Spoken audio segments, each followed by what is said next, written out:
जरा कल्पना कीजिए, मानव सभ्यता मानो अलग अलग जलवायु क्षेत्रों की तरह है। कुछ युग थे गर्म, तूफानी और जोश से भरे हुए, और कुछ युग हैं ठंडे, शांत और विवेकपूर्ण। बीते हुए युग नीत्शे के अनुसार एक उष्णकटिबंधीय क्षेत्र, ट्रॉपिकल जोन की तरह थे, जहां भावनाएं भड़कती थी, आस्था आग की तरह जलती थी और कला बिजली की तरह चमकती थी।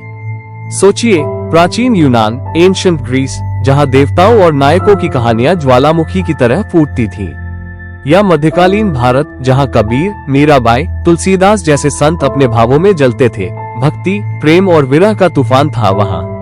रंग, गर्मी, रहस्य और तीव्रता, सब कुछ ज्यादा था।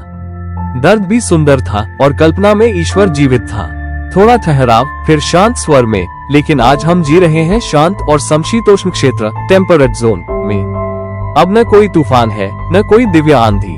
अब हम सोचते हैं, विश्लेषण करते हैं, तर्क करते हैं। हमारे आसमान में स्थिरता है, हवा में ठंडक है। अब मंदिरों की जगह प्रयोगशालाएं हैं, आस्था की जगह विज्ञान है।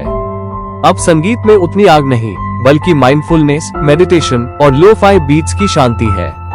थोड़ा भावुक स्वर, कलाकार कहते हैं, हमने वो जुनून खो दिया, वो पागलपन जो कभी कला में जीवन भर देता था।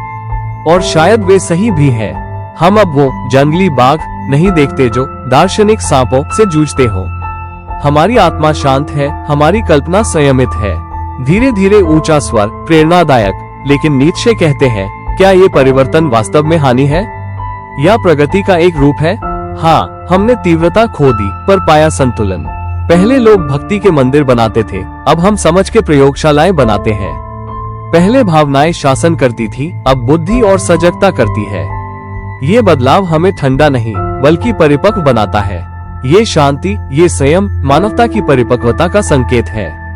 तो नीत्शे हमें याद दिलाते हैं, भले ही कला शांत हो गई हो और विश्वास की ज्वाला मध्यम, हमारी स्थिरता, हमारा विवेक, यही हमारी प्रगति का प्रमाण है।